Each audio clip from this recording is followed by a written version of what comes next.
Gustavo Díaz Ordaz nació en Puebla el 12 de marzo de 1911. Su padre, Ramón, se desempeñaba como jefe rural. Su madre, Sabina Bolaños, parecía repudiar a Gustavo por su físico y prefería a su hermano Ernesto. Se dice que alguna vez comentó de él y frente a él: «Pero qué feo hijo tengo». En algún momento, Gustavo quiso matricularse en el colegio militar, pero la pobreza le impidió cubrir la cuota que se le exigía. En cambio, ingresó en 1926 al Instituto de Ciencias y Artes de Oaxaca. Como estudiante era muy serio, metódico y un poco arrogante. Nunca le gustaron los relajitos y el desorden. Como no podía comprar los libros, los pedía prestados.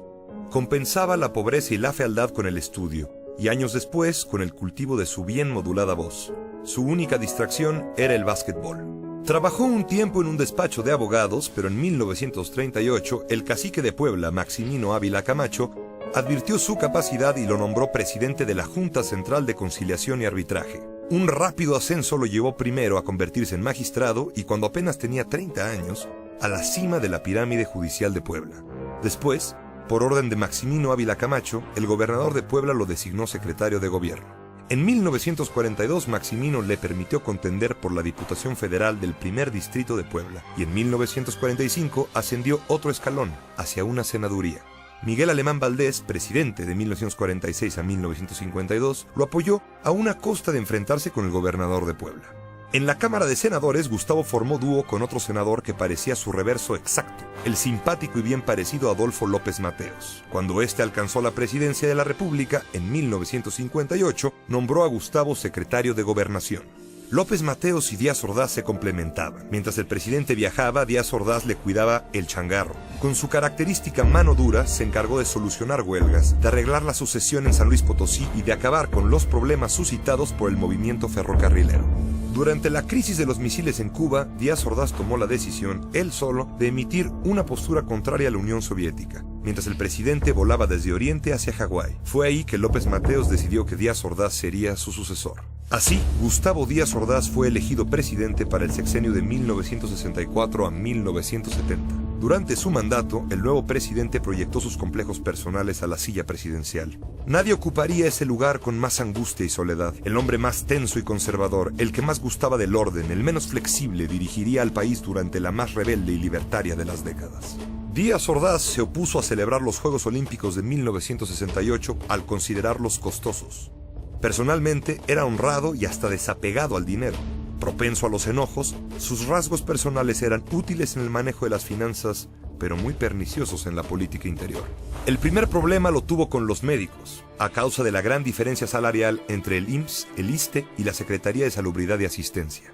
Ante una amenaza de huelga, la dirección del Hospital 20 de Noviembre destituyó a 200 médicos. Estos formaron la Asociación Mexicana de Médicos Residentes y exigieron su recontratación, pero Díaz Ordaz no era un hombre que aceptara presiones. El problema se fue agudizando y finalmente el presidente desalojó con granaderos aquel hospital del ISSSTE. Declarado anticomunista, veía infiltraciones de la KGB en cualquier movimiento contra su gobierno. Con la prensa, mayormente subordinada, Díaz Ordaz no tuvo compasión. A mediados de 1966, el Diario de México publicó 2 fotografías, una que incluía al presidente y otra con 2 monos. Por error, los pies de foto aparecieron cambiados. Bajo la imagen del presidente se leía: «Se enriquece el zoológico». Semanas después, el periódico fue cerrado. El 22 de julio de 1968, una gresca entre estudiantes del Politécnico y los preparatorianos de la UNAM fue el origen de un conflicto mayor. Las protestas estudiantiles fueron reprimidas, primero con granaderos y finalmente con el ejército. El gobierno afirmó que el movimiento era parte de un plan de subversión orquestado por el Partido Comunista. Los estudiantes formaron el Consejo Nacional de Huelga y formularon un pliego petitorio que exigía el fin de la represión y el castigo a los represores. A lo largo del verano de 1968 las manifestaciones se fueron haciendo más numerosas, y llegó el 2 de octubre.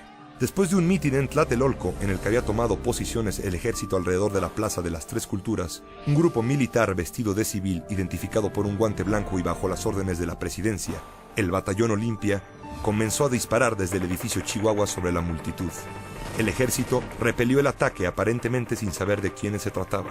En el fuego cruzado, cayeron heridos algunos soldados y murieron decenas de estudiantes.